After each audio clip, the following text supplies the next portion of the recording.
Jessica Savitch is currently the anchorwoman on NBC TV's Saturday Night News.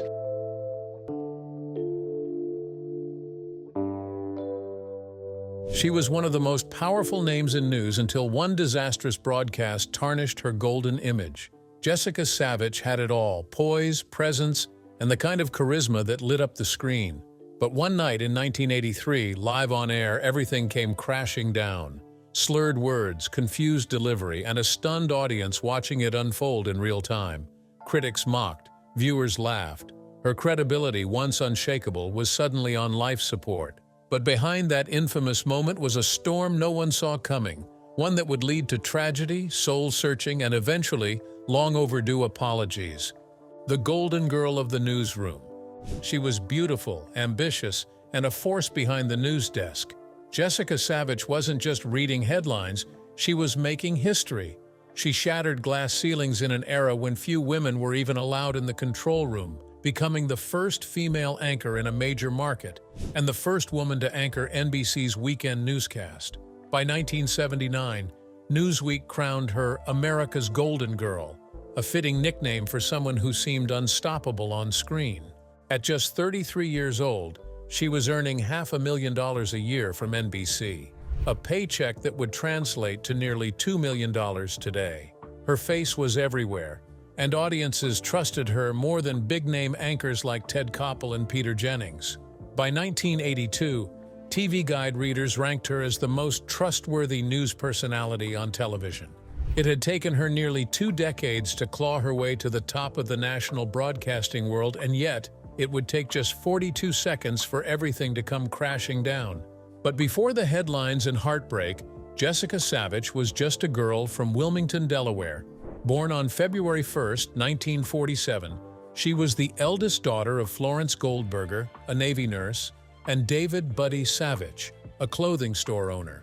Her roots were a rich blend of Slavic, Jewish, Italian, and Russian heritage. Her father's side was Jewish, while her maternal grandmother was Catholic. Jessica grew up with both influences shaping her sense of identity.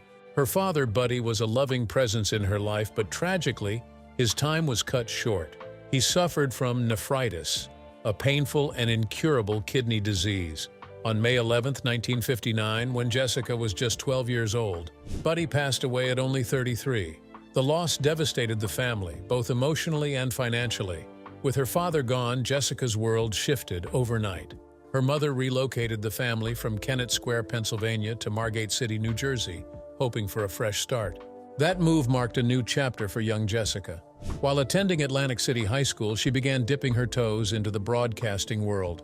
While most teenagers her age were busy thinking about dances and homework, Jessica was already on the radio. She co-hosted a rock show for teens on WAND, a local station in Pleasantville. It didn't take long for her voice to become a familiar sound on the airwaves. She quickly moved from co-hosting to reading the news and spinning records as a disc jockey. Jessica became the first female DJ in the Pleasantville area, a trailblazer before she even turned 18. After high school, Jessica set her sights on Ithaca College in upstate New York, where she majored in communications. She was a natural from the start. At the college's TV station, WICB, she worked as an announcer, sharpening her presence on camera. Off campus, she landed a radio job in nearby Rochester at WBBF, now WROC-AM, where she did voiceovers for commercials and gained a loyal following as a top 40 DJ known on air as Honeybee. Her voice had charm, her delivery had edge, and she knew exactly how to capture attention. Even while juggling classes, Jessica had the hustle of a seasoned broadcaster. She graduated from Ithaca in 1968, but didn't leave it behind. In the years that followed, she would often return to teach a mini-course on TV news, inspiring other young women who, like her, dreamed of a seat behind the anchor desk. Jessica Savitch's early years weren't just a build-up to fame. They were a testament to relentless ambition. She lost her father too young, broke into a male-dominated industry as a teenager, and carried herself like a star before the world even caught on. She was smart, driven, and magnetic, and for a time she truly seemed untouchable. But as history would show, even the brightest stars can burn out too soon. But before the burnout, there was a time when Jessica was more successful than most of her contemporaries. Jessica Savitch local news career. Back in 1969, Jessica Savitch was just another young woman trying to break into a world that didn't quite know what to do with her yet. She had ambition, she had presence, but what she didn't have was experience. WCBS, the CBS radio flagship news station in New York City, brought her on as an administrative assistant, a behind-the-scenes job. She also managed to do some freelance production work, hoping it might inch her closer to her dreams. But when she pushed for an on-air position, WCBS turned her down. The reason? No professional experience. Most people might have accepted that and quietly stayed in the background. Not Jessica. With the blessing of news director Ed Joyce and a small three-person crew, she used WCBS TV's facilities to create something that hadn't existed before, a professional-looking audition tape. This wasn't just a side project. Jessica mailed that tape out to hundreds of stations across the country, anywhere big enough to have affiliates for all three networks. She was chasing opportunity with a fierce determination. Out of all those tapes, fewer than a dozen stations even bothered to reply. Only one offered her an interview. Still, that one chance was enough. Despite her lack of broadcast news experience, KOW TV in Houston took a gamble and hired her.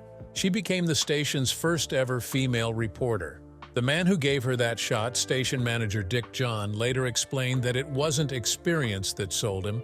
It was her drive, her sharp copywriting, and her delivery. From the moment she walked into the KHOW newsroom, she stood out. She wasn't just the only female reporter. Aside from one secretary, she was the only woman in the department.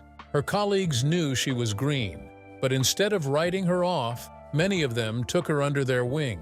KOW wasn't unionized, which meant Jessica wasn't confined to a single role. She got her hands dirty, learning every part of the job, from working the camera to editing footage, all while honing her skills in front of it. A few months in, she auditioned for a weekend anchor spot. She got it.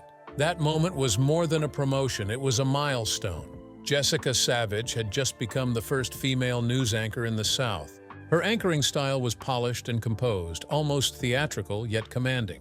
It quickly became her trademark. Her big break came when she covered a train derailment and fire. That story made it all the way to the national stage, airing on the CBS Evening News with Walter Cronkite. Jessica's career was officially on the map. In 1972, Jessica made another leap forward, joining KYW-TV in Philadelphia. At the time, the station was an NBC affiliate and had just signed her on a 5-year deal. She took on the role of general assignment reporter and weekend anchor. But things were different at KYW. Unlike in Houston, this was a unionized shop, meaning Jessica wasn't allowed to do anything off camera. Her responsibilities were strictly limited to newsreading and reporting. It was a frustrating limitation for someone used to working in every part of production. At the same time, KYW was under increasing pressure from the Philadelphia chapter of the National Organization for Women. They were calling out local networks for failing to hire women in visible, traditionally male roles. There was even talk of challenging the station's broadcast license. So when Jessica asked to break her contract and accept a job offer from CBS in New York, KYW said no. Instead, in a move partly designed to appease Now, they offered her a raise and bumped her up to the weeknight anchor desk. That decision paid off. Jessica started anchoring the noon broadcast and eventually became part of a powerhouse trio, with Mort Krim and Vince Leonard on the 11 p.m. news. Viewers couldn't get enough of her. There was something about her delivery, elegant yet relatable, poised yet warm. One Philadelphia viewer described it as magical, with others saying they felt an emotional bond just watching her on screen. With her growing success came local fame. People would stop her on the street. Some even mobbed her, eager to get close to the woman they watched every night. Men went out of their way to find reasons to meet her. Women copied her hairstyle, and soon Jessica became more than just a news anchor. But while she appreciated the recognition, her sights were still set on something bigger, the national stage. NBC was watching. By 1977, they'd seen enough to offer her a 3-year contract. She was heading to Washington, D.C. as a network correspondent and anchor. Before she left KYW that August, she had already left a lasting legacy. When the big guys came calling. By 1977, Jessica Savitch had already made waves in Philadelphia, but now it was time for the big leagues.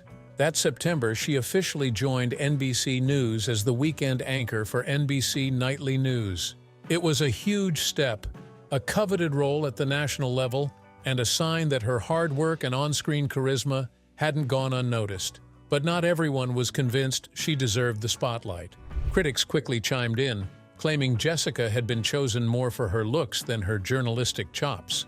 They said she jumped the line, getting ahead of other reporters who'd spent years grinding in the trenches. NBC heard the rumblings and made a point to silence them. They didn't just put Jessica behind the anchor desk, they sent her into the field. To prove she was more than just a pretty face, she was also assigned as a correspondent, even covering Capitol Hill for a time as the U.S. Senate reporter. Despite the scrutiny, Jessica quietly made history. She became the second woman ever to anchor a weekend national newscast for NBC. The first had been Catherine Mackin, who anchored the network's Sunday evening news starting in December 1976, but she had since left for ABC. That left Jessica to carry the torch, and soon enough, she wasn't just covering weekends, she was stepping into primetime territory. Whenever anchors like John Chancellor or David Brinkley were off, Jessica filled in, making her the first woman ever to anchor the weeknight edition of NBC Nightly News. This was a big deal, not just for her, but for women across the country watching someone like them command the biggest news platform on TV. NBC also tapped into Jessica's star power in other creative ways. They gave her short nightly segments, NBC News Update, later renamed NBC News Capsule, and NBC News Digest, which aired between regular primetime shows. Each update lasted about a minute, but because they were slotted into primetime viewing hours, the audience numbers were massive. People didn't just tune in for the news, they tuned in for Jessica. Over time, her role expanded even further. She became a regular panelist on Meet the Press, one of the most prestigious political shows in the country. She contributed to Primetime Saturday and Primetime Sunday, both news magazine-style programs that covered deeper, more investigative stories.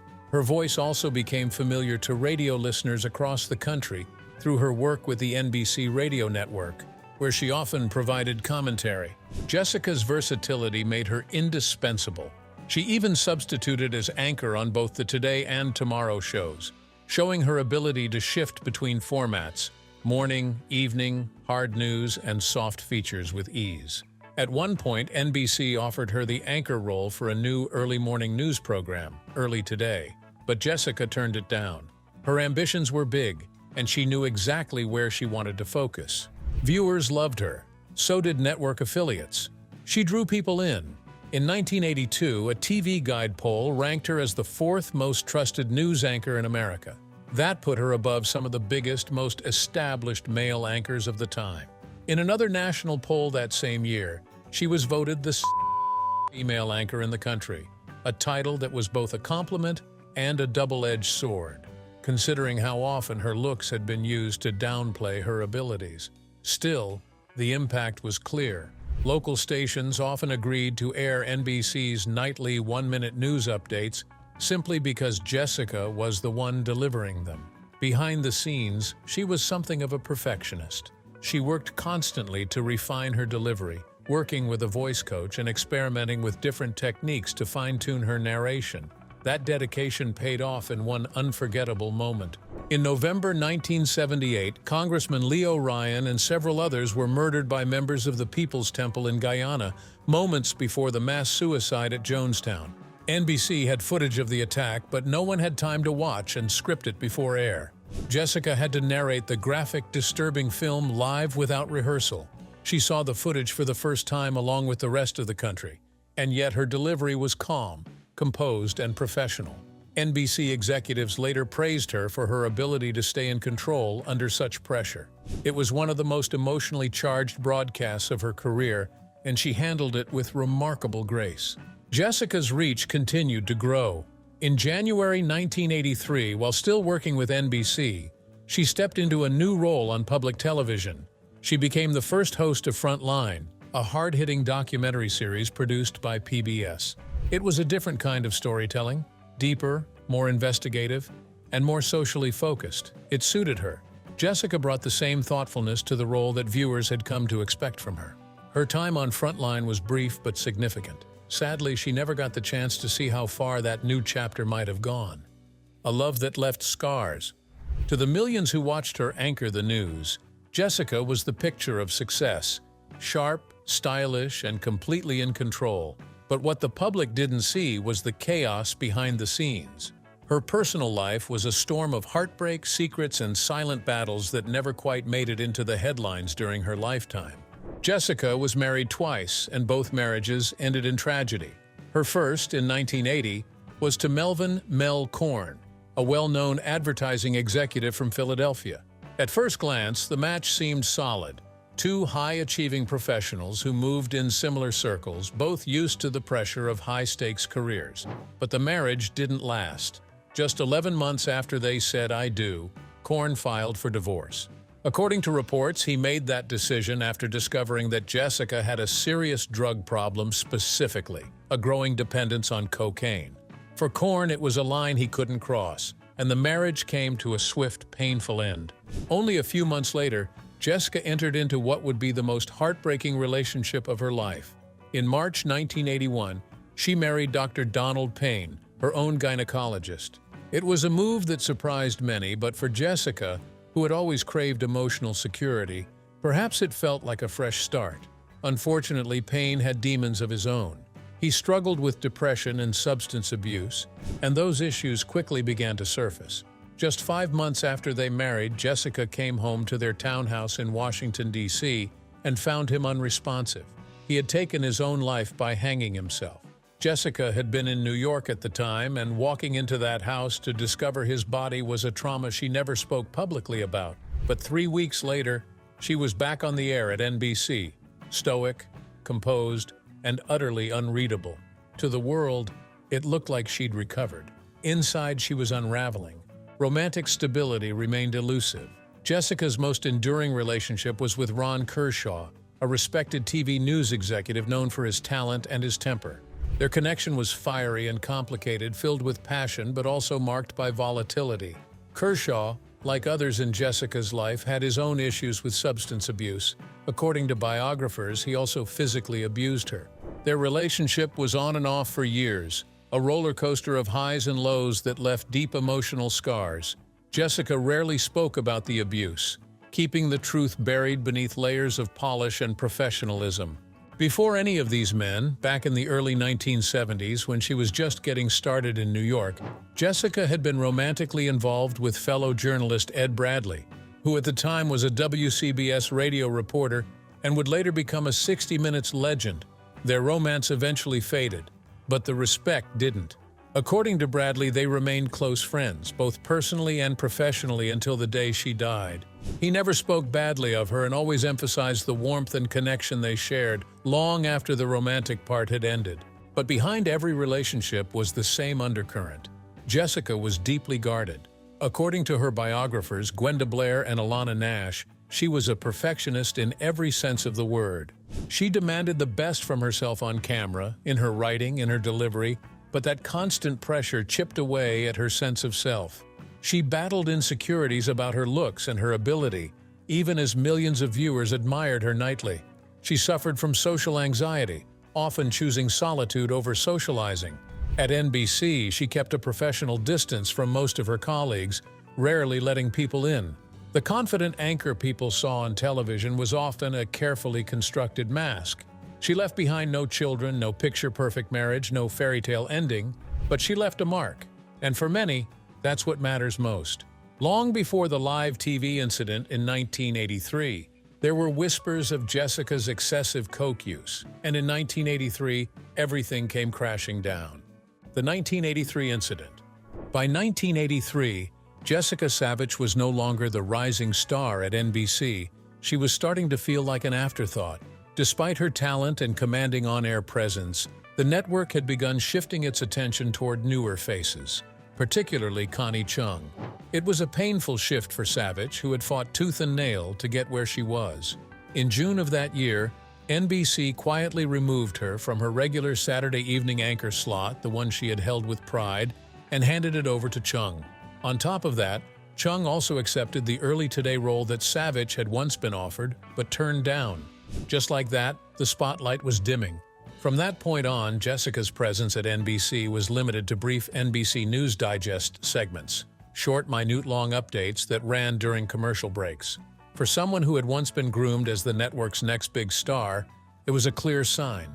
Her career at NBC was on shaky ground, and she knew it. Friends noticed a change in her. Behind the camera, she was growing more anxious, withdrawn, and visibly on edge. There were whispers about her emotional state, though no one said anything outright. She kept showing up, but the sparkle, the fire that had once made her unstoppable, seemed to be fading. Then came October 3rd, 1983. It was just another NBC News Digest segment, or at least it was supposed to be. But when Savitch appeared on screen that evening, something was clearly off. Her speech was slurred, her words tumbled awkwardly out of order, and instead of sticking to the teleprompter, she veered off script, ad-libbing parts of her report in a way that felt uncomfortable to watch. Something was wrong, and everyone could see it. Later that night, she returned for a second segment, and this time she delivered it smoothly. But the damage had already been done. That first shaky performance lit up newsroom gossip across the country. Speculation exploded. Was she on drugs? Was it cocaine? Was she unraveling live on national television? Savitch, however, had her explanation ready. She blamed the slip-up on a teleprompter malfunction, an easy scapegoat for a live broadcast gone wrong. Her agent stepped in to do damage control, claiming her slurred delivery was actually due to pain medication she was taking after undergoing facial reconstructive surgery following a boating accident. But by then, the rumors had taken on a life of their own. Behind the scenes, the whispers got louder. Some of her NBC colleagues claimed they had seen signs of drug use. Others weren't convinced. Close friends and co-workers pushed back against the narrative, insisting she didn't have a drug problem. But the truth seemed increasingly blurred, hidden somewhere between concern and reputation management. One of the few people who truly tried to help was NBC correspondent Linda Ellerby. She later revealed that she had gone to network executives and begged them to step in. "You have to do something," she told them. "This woman is in trouble." But instead of action, she got a chilling response. A network vice president told her, "We're afraid to do anything. We're afraid she'll kill herself on our time." Still, some of her colleagues didn't give up. Ellerby and a few others tried to reach out, tried to pull Jessica back before things spiraled further. But whatever help they offered came too late. That same month, Jessica Savitch was gone. Author Gwenda Blair later wrote that Jessica's shaky on-air moment on October 3rd had essentially ended her network career. But not everyone agreed with that version of events. People magazine, in a feature published after her death, offered a more hopeful narrative. According to their report, NBC had actually just renewed Savitch's contract, though only for 1 year, not the usual 3. She was also reportedly set to return as a Sunday substitute anchor for NBC Nightly News in January 1984 and had plans to continue with another season of Frontline. So, was her career really over? Or was it just on pause, waiting for a comeback she'd never get the chance to make? We'll never know. But one thing's certain, by the time the cameras went dark, Jessica Savitch had already become a cautionary tale about fame, pressure, and how quickly the news can turn on its own. Gone in an instant. The tragic end of Jessica Savitch. It was a rainy Sunday evening on October 23, 1983, when Jessica Savitch walked into Chez Odette, a cozy French restaurant tucked away in New Hope, Pennsylvania. She wasn't alone. Joining her that night was Martin Fishbein, a rising executive at the New York Post and someone she'd recently started dating. Things between them were still new but promising. That evening was meant to be quiet and simple, a nice dinner away from the pressure of television studios and newsrooms. Just two people sharing a meal, getting to know each other. But by night's end, tragedy would strike in a way no one could have imagined. Around 7:15 p.m., with the rain still coming down hard, Savitch and Fishbein decided it was time to head home. Fishbein took the wheel of the New York Post-leased Oldsmobile Cutlass Cruiser, and Jessica climbed into the back seat, holding her loyal golden retriever, Chewy. The roads were slick, visibility was poor, and between the storm and the dim lighting, it was easy to miss a sign or a turn. And that's exactly what may have happened. Instead of exiting the restaurant's parking lot the right way, Fishbein mistakenly drove up a narrow towpath that ran alongside the old Delaware Canal. It was a dangerous path, not meant for cars, especially not in heavy rain. As the Oldsmobile edged too far to the left, the unthinkable happened. The car veered off the embankment and plunged about 15 feet into the shallow, murky canal below. The station wagon landed upside down in just 4 or 5 feet of water, but that was enough. Deep mud at the bottom of the canal swallowed the car's weight and sealed the doors shut. The water quickly began filling the vehicle. Inside, trapped and disoriented, Fishbein remained strapped in behind the wheel. In the back seat, Savitch and her dog were equally helpless as the car sank into silence. It wasn't until nearly 4.5 hours later, around 11:30 p.m., that a local resident stumbled across the overturned wreck. By then, it was too late. Jessica Savitch, once one of the most recognizable faces on American television, was gone at just 36 years old. So was Fishbein. His body was still belted in the front seat. Jessica and Chewie were found in the back. The Bucks County coroner would later rule that both Savitch and Fishbein had died from asphyxiation by drowning.